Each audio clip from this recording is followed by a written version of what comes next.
Are we live? Oh, yeah, sorry. You know what? I was just like, yeah, we're just live. I love it. Everybody, how we doing? Welcome to The Appeal. I'm Chris Malzewski with Hail Hail Auctions, and of course, my great friend and production extraordinaire, Monsieur Yassatorat with Brilliant Beam Media. We're having some technical difficulties, if you can't tell. We'll get to that a little bit later. So we're thrown off as always, but it wouldn't be an appeal if there wasn't like some wonky start, right, Sia? Dude, I don't, you know what? I think it's a, how should I put it? Life is an adventure and it's always imperfect, right? So, hey, we're going to live a Hey, it's little, like live on being an the edge. auctioneer. I'll tell you, I held an auction. I hosted an auction on Saturday. Of course, we tested the microphones and dry run, what have you. I get on stage, and for two items, the microphone went dead. So I'm yelling and literally selling two items with my own voice. Right? You make adjustments as you can.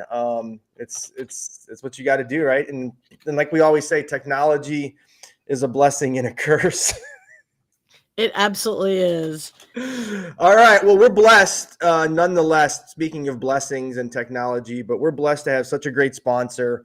And if you don't know, this show would not be possible without our presenting sponsor, Speakeasy Custom Tattoo. And Speakeasy Custom Tattoo is located in the Wicker Park neighborhood of Chicago in the historic Flatiron Building. And with over 30 years of experience, they have a curated staff of magnificently talented local and international artists, and they continue to host monthly guests, artists from all around the world. They're an appointment-only custom tattoo shop offering a wide range of styles and a clean and relaxing atmosphere. And no matter the style that you're looking for, Speakeasy will absolutely help make your vision come to life. So please be sure to check out their artists at their website at www.speakeasycustomtattoo.com. We hope to see you there soon. Be sure to tell them Chris sent you. See, yeah, we always get into you not having tattoos. I think what we're going to start, and I'm going to talk to the folks at Speakeasy, Kelly and Patrick. I think we're going to start to require and mandate our guests tell us if they have any tattoos so we can. Oh, That would be like, the tattoo of the week sponsored by Speakeasy, and maybe we can start highlighting. Anyways, I digress. Let's get to that intro so we can kick the show off. let's do it.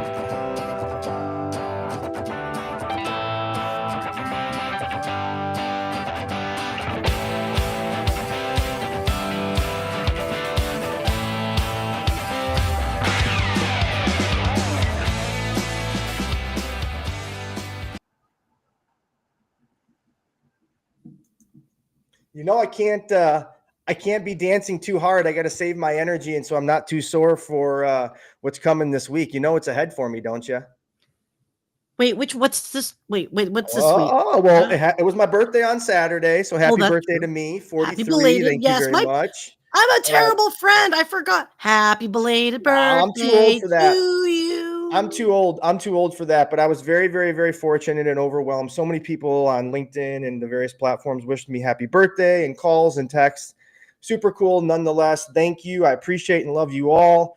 But more importantly than my 43rd birthday, this Thursday, I'm going to be down in Atlanta taking in Pearl Jam, and it's going to be my 75th time ever seeing them. And so that's a milestone nonetheless. So I'm super fired up for that, Sia. I'm super excited for you, my friend. So, I I know, mean, and we have a wait, good we have a concert coming this fall. We just planned. You're coming to Chicago for the Lyric Opera House rendition of "Melancholy and the Infinite Sadness" in Chicago. So we're gonna go to opening night. You're gonna be my guest. It's gonna be a lot of fun. But speaking of fun, like I said earlier, I had a lot of fun this past Saturday conducting an auction for a local congregation. And one of the items which we funded, if you will, was an effort to uplift faith feeds. And it's just such a great collaboration between local community churches and a very much needed food pantry here in the northwest suburbs of Chicago and Cook County. And I've gotten to know our next guest, Michael DeMeyer, in various networking groups. And he's just been so kind and welcoming to me and helping me meet some other nonprofit folks here in the area. And Sia, as you know, and the folks don't know, we were laughing about technology issues. Michael's microphone has not been working. for the last half hour, but we just got a note that he thinks he's got it working. So we're going to bring him to the stage. Sia, you stay on in case it's not. But if it's working, we're going to start on with the show. And if not, we're going to just kick back a few and wrap quickly after that. But let's try and keep our fingers crossed. All right, kids, here we go. Drum roll, drum roll, drum roll. Hello, Michael. Michael, you got to sing. Yeah! We did. Yes. Awesome. That's really exciting. Folks, we have no idea. It's been 40 minutes of sweating. Yes. And there's only like a little problem solving right off the bat. Okay, I have to ask, what the heck was going on? It was with my it wasn't the software. It was like some sort of, I had to like hold down the the function key and then just start pressing keys until I found like the right match for my microphone. It's worked on every single other device I've ever used, and so I have no idea why it's like this now. But we're here. You're here nonetheless. It's like when you're calling the cable company and just smashing zero until you get to a human, right? That's what, all right. We'll see ya. Good news. Sorry for you. You got to go backstage, but Michael, the floor is yours. I'm so excited. As I was saying, I've gotten to know you over the last year in various networking groups. And working in, at a congregation's function, time and talent auction this past Saturday. We helped raise some money for some of your initiatives. So if you don't mind, please tell folks who you are and what Faith Feeds is all about. Yeah. Thanks again for having me on the show. My name is Michael DeMeyer. I'm on the board of directors with Faith Feeds. We're a food pantry based in Palatine. I also do another bunch of different roles sort of behind the scenes to kind of make sure that everything is going, especially related to fundraising and that sort of thing. Faith Feeds we're a food pantry. We're based in a building known as the Community Resource Center in Palatine, which is roughly at the intersection of Rand and Dundee Roads, for those who are familiar with the area. We're open there twice a week, but we also operate a mobile food pantry that goes out to large apartment complexes in Palatine, Rolling Meadows, and Arlington Heights. And through this, we have sort of a larger sphere of impact than maybe some your typical food pantry. We're a very community-driven product. We came out of a local church, and we're now a collaboration. We have 3 major church partners, but we're really a collaboration of the area faith community as a whole. And through that, we've been able to make a pretty strong and profound difference in the lives of many of the folks who live in the area. In any given month, our food pantry, between the regular food pantry and the mobile food pantry, will feed over 2,000 families in Palatine and the surrounding communities. Unbelievable. But you're sandbagging, man. Like, you're holding back a little bit. First, I want to just say what I know about the work you do for Faith Feeds is not just sitting on the board and a few things here and there. Like, you're the marketing guy, you're the fundraising guy, you're the vice chair on the board, you're the champion out in the community, networking on a consistent basis, spreading the word. And you're such an inspiration because you put your money, so to speak, where your mouth is, because as you know, in not-profit space, it's a lot of volunteer work, right? And you're starting to see the fruits of your labor, frankly, as Faith Feeds grows and serves more people, which of course is a great thing. Unfortunately, those that need it, of course, but there's also some challenges that we've talked about over coffee, and we've talked about behind the scenes as the organization grows. So if you don't mind, talk a little bit about where Faith Feeds has been, where it is now, and where you guys see it going in the future. Yeah, I mean, first of all, I'll say we've been fortunate to have a lot of folks have been able to step up and kind of help us in a lot of those roles. I was very involved, for example, with marketing earlier on, but now we've been able to have some folks to step up and kind of take over in that regard. But yeah, I mean, right now we're in a position where we're really kind of emerging as an organization on a professional level. We were, for all intents and purposes, a very, very small thing before COVID. We were kind of just getting our feet out under us. We were seeing about 125 families a month at that point, and we knew, just based on our conversations with schools, police, et cetera, other community leaders, that the need in our community was considerably higher than that, and we weren't quite sure how we were going to, sort of fix that need. Then COVID happened, and that very suddenly brought a lot of people to our gates.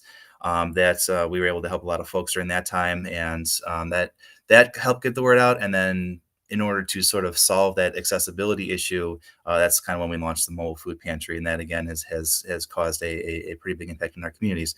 So all told, we've seen a dramatic increase in the need for our services just over these past couple of years before COVID, and so we kind of got to the point where it became important for us as an organization to start to look at how we're going to take this thing that we've built, which, again, has grown from about 125 families a month to over 2,000 families a month. How are we going to sort of sustain this momentum that we've had? How are we going to build on this? How are we going to prepare for the future? And how are we going to prepare, if circumstances change, for example, in the near future, if there are any changes to, SNAP food stamps, that sort of thing. We need to we're in the process right now of again, sort of becoming the sort of professional entity. We received our 501c3 last year, so we're very excited about that. That's kind of sort of pushing us into the future. We recently just launched our website at faithfeedsfp.org. And so right now it's all about trying to harness this momentum that we've built and to become this type of organization, figure out how we can continue to build so that we can continue to deliver this high quality experience to the people who come to our doors. We try to provide a good variety of food for these people, and look to see, okay, how can we take what we've built and make it better? How can we have better food options for people? How can we increase our impact in the community? Because food insecurity is still a very major issue up in the northwest suburbs of Cook County, just as it is across the country. And it's going to take a lot of creativity and thinking in order to figure out how we are going to, solve this very major and pressing issue, which affects a lot of families in our neighborhoods. Yeah, so well said. And again, it's so great for me to hear. And again, I'm not trying to dismiss any of your other co-volunteers. I know your organization is growing and there's more hands on deck and you're creating more awareness and therefore more people are volunteering, which again is so inspiring. And we also talked, a little bit about some of the successes you folks had in 2024. And so, Sia, if you don't mind, please bring that document up. It's just so cool. Michael, you shared some things about what you guys accomplished in 24. And if you don't mind, you want to speak to some of them and how you guys go about accomplishing some of these amazing numbers. Yeah, the scale of what it takes to serve 2,000 families is obviously very large. We have a partnership with the Greater Chicago Food Depository, and so we are able to have great purchasing power with donations that are made to us, with a considerable amount of donated food and discounted food as well. But you can see just in these numbers what sort of impact we're able to make in the people's lives, people's refrigerators. We always aim to be able to distribute milk at all of our distributions. That's, of course, kind of expensive. We aim to distribute eggs, and as you know, that is very expensive right now. I was going to just say, like last year, okay, so 13,115 dozen eggs. So multiply that number by 12, even though I'm an auctioneer, I'm not that great with math. But, that's now like 2.5 times the cost. So, without making much light of it, obviously we got to laugh at life about some of the things. Otherwise, we drive ourselves crazy. But talk about the impact financially, what that alone has done for your organization and what, that's caused the ripple effect. Yeah, and with eggs, of course, that's quite a bit of a challenge these days, and we can no longer quite make the same promises there until we kind of have the financial support to back that. But we really try to aim to provide a vast array of healthy options for people who come to our food pantry. We don't want folks to come here and just get the usual litany of canned foods and whatnot. We really aim to be able to provide protein-rich options such as milk and eggs. You usually be able to take home frozen meats, and we'll have all sorts of different items for folks to walk away with, so that they're not just walking home with a box of canned goods. But yeah, that's being able to do that takes a considerable amount of effort for our organization, and this is why we're always looking to develop partnerships with the community to find new opportunities to bring in donated food, to bring in new volunteers, to bring in food drives to support this. So there are just a great variety of ways that the community can help us in this project that we've been able to kind of launch and help so many families. Yeah, absolutely. So folks, if you haven't already, please, as the message says at the bottom of your screen, go to www.faithfeedsfp.org, and you could research and find out some ways for you to chip in a few dollars or continue to help expand services with partnerships, as Michael said, or volunteer some of your own time. Michael, you made some reference earlier, about two things I want to hone in on. One, I want to ask a very important question. And as I was working this past weekend, as I said, with one of your partner congregations working to raise money, something stood out to me, and they were talking about culturally appropriate food items, right? And are you guys seeing within your own work a greater need for that, right? And we're trying, of course, to uplift as many of our community members as possible, and make sure that they could feel at home and they have dignity within their own food and such things. But are you guys, working towards that as well? Yeah, that's an important goal for our organization, is to be able to offer a variety of foods, not only that is healthy, but also that is congruent with the uh, taste of the folks coming through our doors. We see large specialized populations. We have a large local Hispanic population. We have a large local Ukrainian population, other Eastern Europeans, and so we want to make sure that our offerings to them are, something that they would want to take home, something that they would be happy cooking for their families. And that's why we're always aiming to be better, always aiming to continue to take what we have and build on it, so that we can improve the experience for the people coming through, because it's very important to consider these folks who are coming to us, in their time of need. That we want them to be comfortable, because it's not always a very comfortable experience to come to a food pantry, especially if it's your first time. And so in order to do that, we need to make sure that we're listening to them, make sure we're communicating with them, make sure that we know what they want, what they're interested in, and make sure that the offerings that we have reflect those desires and reflect those wants, so that they can be comfortable coming to us if they are in a time of need, and feel comfortable leaving our facility, with what they've left with. We partner with an organization known as Partners for Our Communities, and so when people come into our food pantry, which is located in a building run by POC, and owned and operated by Endeavor Health, they're able to come and see what other programming is available to them. POC has partnerships with organizations such as Palatine Library, Harvard College. So, for example, they offer a lot of job skills classes, ESL classes, stuff like that. Bridge, Youth and Family Services, Wings, all sorts of different partnerships within POC. And so we're usually the first point of contact for a lot of folks who are entering kind of a time of need. That's usually kind of when you have to really kind of start to take a look at your situation when you need to go to the food pantry to support your family. And so we're able to immediately be able to jump in and say, hey, here's some other opportunities that you might be interested in, if that interests you, if this is something that you need. And now we can connect you with ways to kind of help you get back on your feet, and to kind of maybe help you get to the next step, and so that you may not need our services in the future.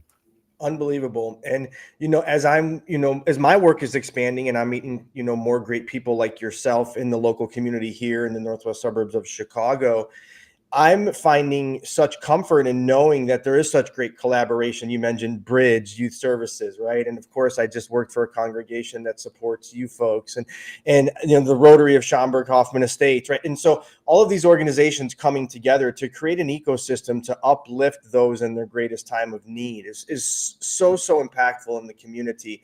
But you made mention, and I wanted not to glance over, concerns and conversations about legislation, reduction in food stamps and SNAP benefits, and all of those types of things. And so, talk about what your knowledge is, not to get too political here, but to understand what some of the proposed legislation, some of the fears within your own organization about budget cuts and funding cuts, how would that impact your organization? Yeah, so there's obviously it's a big unknown at this point. We don't really know what the future is going to kind of look like as far as food insecurity is going to be concerned.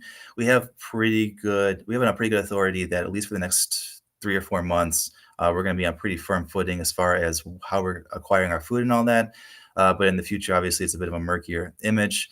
At the federal level, obviously, like I said, SNAP is kind of the major thing that we're all looking at. So there's a lot of different a lot of stuff has been thrown out there that it potentially could have some pretty substantial have a pretty big impact on SNAP and folks' ability to get it. We obviously don't want to see any limitations to people being able to access SNAP benefits, because anyone who's not accessing SNAP benefits is probably just going to be pushed to organizations such as ours. And we would prefer that, that we want to serve as a supplementation to SNAP and not necessarily It's be. so funny, not to cut you Oh. off, but I had Beth Neighbors on the appeal a couple weeks ago, obviously with Journeys the Road Home here and just down the street. And she's like, I want my organization to go out of business, right? And it's a tough way to think about it, but as you said, right, there's this balance of like, we want to serve everybody, but we don't want to have too many people to serve, because that means there's greater need, which is an unfortunate environment in which we live in today's society. And of course, the funding. Yeah, I mean, it's got to be such a challenge. And so I want to ask you, with all that being said, talk about how you are funded, right? What does it take to run your organization aside from volunteer hours and donations of food and of that sort? But, talk about the money aspect, and, let's hope we can get maybe a few dollars sent your way through the show, huh? Yeah, I mean, it's primarily a community-driven effort. We don't really look at operational expense. We have some local grants that we can sort of rely on, like your Rotary grants, that sort of thing. But we are primarily an organization that's funded by our local community. A lot of folks make their donations through the church, but increasingly, especially within the last year, we're starting to branch out and start to see more donations from folks in the community. We're kind of starting to, as I say, we're kind of starting to get our name out there. People are starting to see, number one, the scale of food insecurity in their communities, as well as our ability to impact to make a difference in that area. And so we've kind of built up this trust over the last couple of years that people know that when they contribute to our organization, that it's going to a cause that is having a pretty sizable impact on local food insecurity. Our zip code 60074 in Palatine has some of the highest poverty metrics in the area. So Northwest Community Hospital, which is in Arlington Heights, they recently did a big study, and of the 20 zip codes that they serve, and of those 20 zip codes, that zip code in Palatine was number one for folks who are living within 200% of the poverty line. It was number two for folks who are spending at least 30% of their take-home money on housing.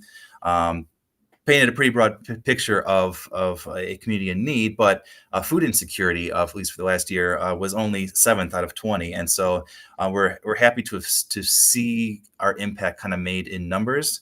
But at the same time, when we look at numbers like that, which is still, I think it looks like it's about 1 in 8 families in Palatine still experience food insecurity. We still see other communities, the other zip codes that are higher than ours, and it only makes us want to be able to go out and make an impact in their communities as well. But that sort of thing's not going to be possible for us until we're of a certain footing where we're able to better serve and better supply our mobile food pantry, which again is able to kind of take the services that we have and bring them outside of our kind of brick and mortar imprint, and be able to reach communities such as Arlington Heights and Rolling Meadows, and be able to bring our services there. And every time that we do that, we look and see, okay, well, here's an area in Schaumburg, here's another area in Arlington Heights, which also needs this service, but we only have so much of an ability in our organization's current state to be able to make that impact. And so that's part of the reason why it's so important for us to be able to get to this step of being able to better to build this sort of financial base for our organization, so that we can take this thing that we've built, that has this great impact in our area, and be able to number one, increase its impact in our zip code, but also to expand that to other areas as well.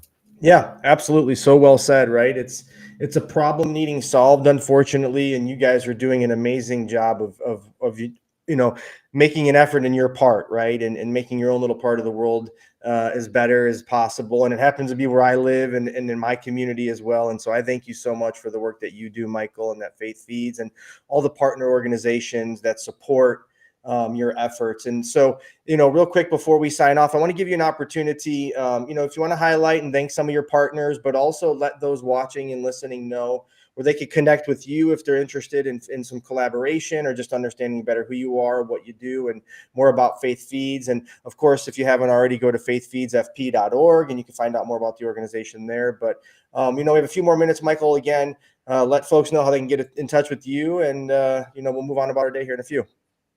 Yeah, thanks, Chris. Yeah, so again, we're a output of a local faith community. We view ourselves as an organization that's the greater faith community as a whole. In particular, the three sort of core churches who are sort of involved in our leadership are All Saints Lutheran in Palatine, St. Thomas of Villanova in Palatine, and Holy Family in Inverness. Again, we're a member of Partners for Our Communities, which is a local organization that helps facilitate those relationships between our organizations. And we couldn't do without what we do without the support from the Greater Chicago Food Depository, as well as Endeavor Health, who owns our building. You can, if you want to come out and see us, we'll actually be this Saturday. We'll be out at the Palatine Big Trucks event. So if you have little kids in the area, and they like honking horns, you should be able to hear that if you are in Palatine, if you keep your ears open. But yeah, we'll be there. We'll be there on Saturday morning if you want to come out and say hi. But yeah, it's we've been proud to be able to be this reflection of the faith community in our community. We're proud that we're able to say that, okay, in a time when a lot of people have a bit of cynicism about the church's ability to make an impact, we can say, well, in this area, you can clearly see this impact being made. If you want to learn more about our organization, again, we have our website just launched at faithfeedsfp.org. You can also visit us on Facebook at facebook.com/faithfeeds. Again, my name is Michael DeMeyer. You can reach out to me on LinkedIn, and I'll be happy to talk with you, sit down with you, and help spread the word about our organization and what we do. And yeah, just anything you can do to kind of help bring awareness to our organization. Again, we've kind of just emerged into this space, and there's still a lot of growing pains along with that. But we're very happy to be able to make the impact that we have. We look forward to the impact that we can make in the future. And we hope that folks will hear this and want to help us as well. So again, visit our website if you want to learn more, and look forward to continue to build this organization and see what we can do in the future. Unbelievable. Yeah, it's just such a great mission, and there's such a great group of people coming together, regardless of faiths and such, to make sure that their little corner of the world is again that much better, safer. And as somebody said in the chat, my passion for mental health and understanding food insecurity and how that impacts one's mental health. So you're working to solve that problem as well, and I thank you. And if you want to connect with me, I'm Chris Malzewski with Hail Hail Auctions. I'm on all the things, LinkedIn, Instagram, YouTube at Hail Hail Auctions, or you can connect with me, Chris Malzewski, just like it sounds. Good luck spelling it. But nevertheless, we have some great partners. And again, this show would not be possible. Michael, before we get to them, thank you for all you do. You've been a great guest. I can't wait to learn more, hopefully work together in the future. I'm going to volunteer some of my time, bring my kids out and let them know what it's like on this side of the world. And we should be thankful for what we have. And we're going to help make our corner better, like I said. So again, our show would not be possible without our presenting sponsors, Speakeasy Custom Tattoo. Shout out to Kelly and Patrick. I have an appointment coming up, so we're going to have some new art on my body here in a little bit. Of course, Brilliant Beam Media. This show is not possible without my amazing friend and co-partner, Sia Yasatora at Brilliant Beam Media. Again, produces such an amazing show, as you've seen. Some of our other great sponsors, Balancing Act, Tammy Fisher. Thank you very much. Of course, today's sponsor and guest, Michael, you and Faith Feeds, and Miss Janice Shokran with Tausi. So, Sia, let's get to that commercial. We'll end the outro. Have a great rest of your day. Michael, you're the best. I appreciate you. Hail, hail, everybody. Falling asleep with your neck in the wrong position can be a real pain in the neck. Literally. People of all ages are falling for Tausi. Tausi gives you the comfort you've always dreamed of.